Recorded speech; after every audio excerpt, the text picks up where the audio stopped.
All right. Hello, hello, hello, Heartbreakers. Thank you so much for joining me today.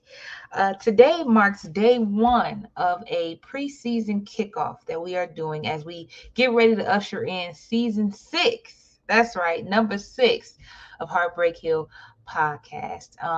And just so that we are clear, none of these seasons would have been possible without the support and help from viewers and listeners like you. If you're watching this on YouTube, Facebook, Instagram, any other social media channels, please go ahead and share this video.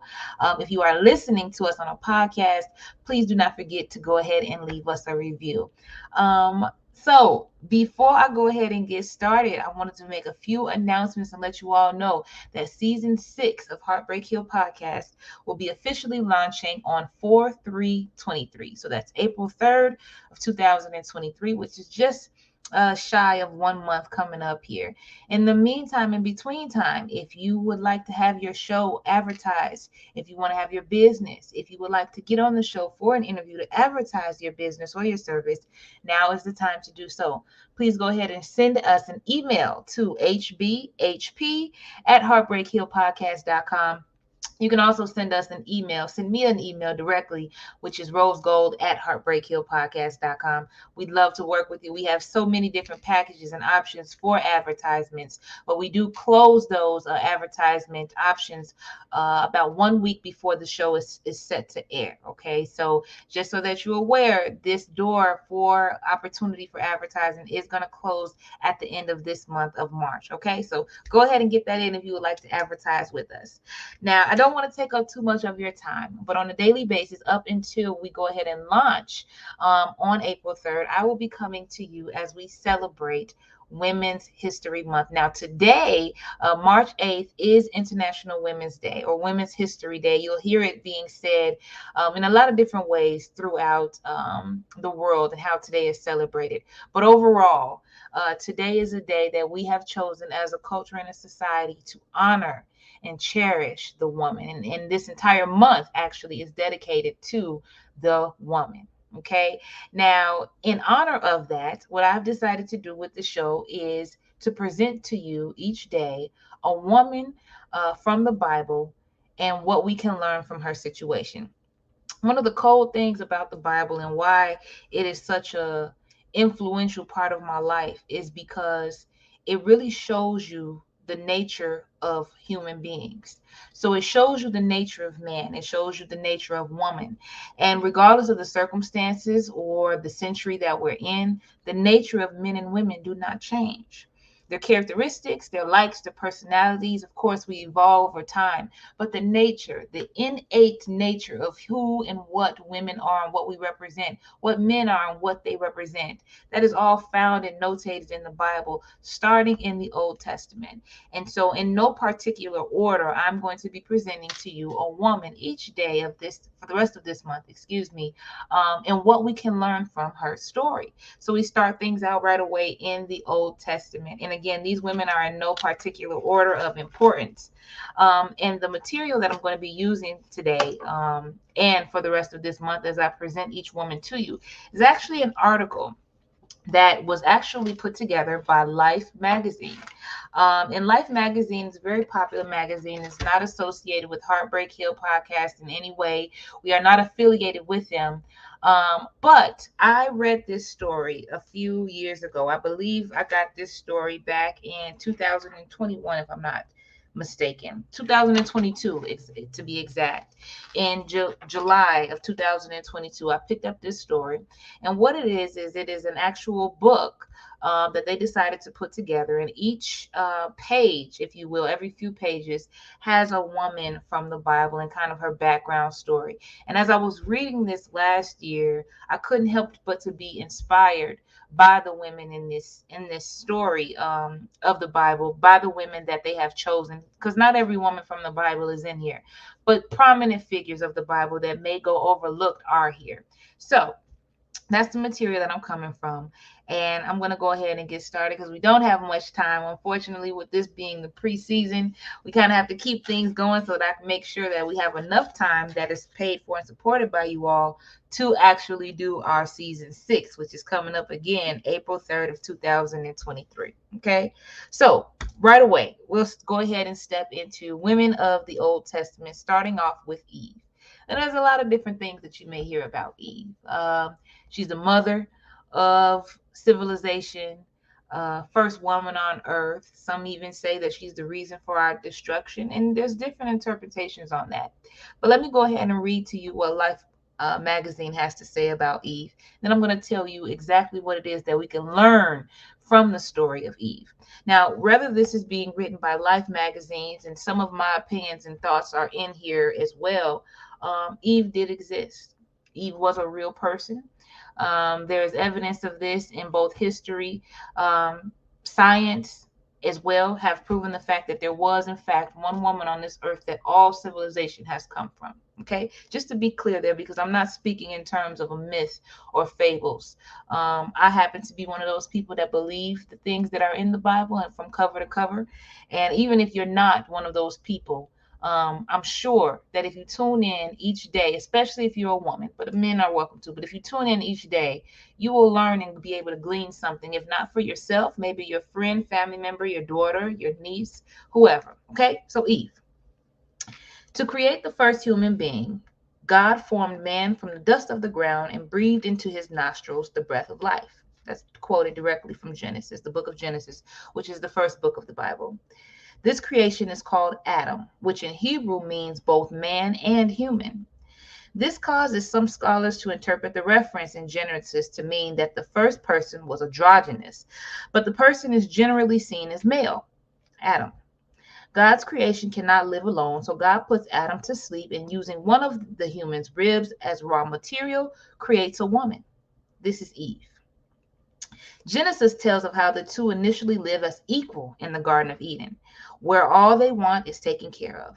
Created in God's own image, they are entrusted with stewardship over the land. Okay. In the middle of this paradise, though, stands two trees, the tree of life and the tree of knowledge of good and evil. These, God instructs the couple, cannot be touched. Yet in the midst of the newborn world, God has also set a subtle serpent who tells the woman that she should eat from the tree of knowledge. Your eyes will be opened, the serpent promises, and you will be like God. Again, I encourage you to go and read this story in the book of Genesis for yourself. Eve accepts the fruit, not specifically an apple, though apples have long been associated with this story. She takes a bite out of the apple before giving it over to Adam. This moment would prompt millennia worth of debate. In Genesis, the woman simply hands the fruit to the man, an act that many scholars interpret as replicating the way a woman in ancient Israelite culture would have been the traditional preparer of food. And it's important that I just pause here really quickly, because a lot of people may think that why didn't Eve, or why didn't Adam, excuse me, question the apple that Eve gave him? Well, there's a lot of reasons for this. For one, she was his wife. For two, she was naked. So I can implore and ask any man out there that there's really few things, despite how she's shaped, women, don't be fooled. Despite how a woman may be shaped or what she may look like naked, there's very few things that a man will turn down if you ask him to do when you do it naked. Okay, so that's part of the reason why he didn't question it. Okay, the eating of the fruit, though, is what eventually brought down God's wrath. The disregard of God's instructions brings down the Lord's wrath. Man is then destined to toil in hard and sweaty labor, and upon the woman whom Adam had given a name, meaning mother of all living things, God bestows the ability to bear children with its attendant physical pain. So if you read back in the book of Genesis, and this is why I implore you, please, to go and read the story in Genesis, because there are certain curses that God handed out after Eve took a bite of the apple. And those curses will give you some insight as to why there's such conflict between men and women today. A lot of times you will hear in our culture or society that Black men don't like Black women, or Black women don't respect Black men. That's not true. In our cultures, there is a cultural difference between how the Black woman and the Black man is raised, and maybe other places of color, but I can only speak from the Black experience. But outside of that, aside of how we're raised and the way that culture has conditioned us, these curses that God handed out after Eve ate the apple and gave the apple to Adam has a lot to do with kind of the discord that you see between men and women today. So I just want you to know that this stuff that we see, these podcasts that we see about men and women going against each other, part of that is this curse. So just so that you know that and you're clear about that. Okay. The Bible also indicates in this section that man is the dominant partner, a passage that has been taken by some to indicate his right to lord over his mate. Some scholars have interpreted the wording as specific instructions for the marital bed. What they're talking about is the verse that says to the when God put the curse on the woman and said, your desire shall be for your husband, he shall rule over you. Okay, that's the verse that they're speaking about here. But others throughout the ages have seen in both the cause and reflection of ideas about the role of man and woman in society and in relation to each other. Okay, as their final punishment, the pair is banished from paradise outside of Eden. Eve gives birth to numerous children, and most famous of them being Cain the farmer and Abel the shepherd, whom his brother kills. Abel's death is the first murder recorded in the Bible. When Eve and Adam are 130 years old, Eve then gives birth to Seth, and then other sons and daughters, offsprings, are set to populate God's earth. Okay, so that's a little bit of background about Eve and kind of who and what she is. Okay, one of my favorite passages from this story in the book of Genesis is Genesis chapter 2 verse 20 through 23, where it says, this at last is bone of my bone, flesh of my flesh, this one shall be called woman, for out of man this one was taken. So that is the proclamation that Adam made when he seen Eve standing there all fine and naked like. Okay, so what can we learn from Eve as I wrap up this preseason episode for season 6? What can we learn from the story of Eve? Okay, as we journey through womanhood, okay, as we go out into this world and as we pursue our purpose and our dreams, and as we really get into tune to the things that God has put us here to do, because all of us women, and men too, but I'm talking to the women specifically right now, you were put on this earth for a specific purpose. There's a reason why God made you black, white, why he made you born in the year that you were born in, whatever country you were born in, there's a specific intention for you. And what Eve's story can tell us is that from now into the time that we die, we are going to always be tricked out of our spot. The devil is always going to trick us into thinking that we're not already like God. And one of the reasons why it's so important to read your Bible is because it is full of reminders that you are the only creation in this entire world that is a step beneath God. Not even the angels, in all of their magnificence and glory, were created in God's image like human beings were. So what the devil is going to be doing, just like he did to Eve in the Bible, is he's going to constantly be whispering to you that you can be more like God if you do this. If you go and get bigger breasts, if you go and get a bigger butt, if you go and get more men, if you go and get attention, if you have more Instagram likes, if you make more money, all of these different things, the devil is going to try to get you to do so that you can be more like God. That is the trick, to try to confuse you into thinking that you're not already as close to God as possible. And I'm just here to encourage you today, to all of the women listening, men too, but women, because it's International Women's Day, that you are already like God. You are already in his likeness and in his image. Now, I get it if there are things that you may want to change or improve about yourself for your own reasonings. But don't for one second make the mistake and to think that if you do these things that you will be more esteemed than you already are.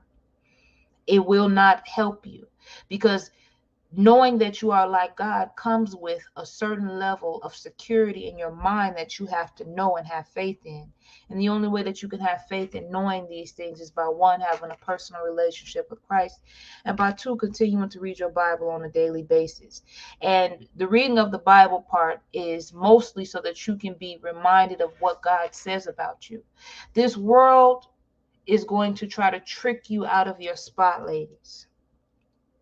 And I have been tricked out of my spot as a woman in a lot of different ways. And I don't stand here before you as a preacher.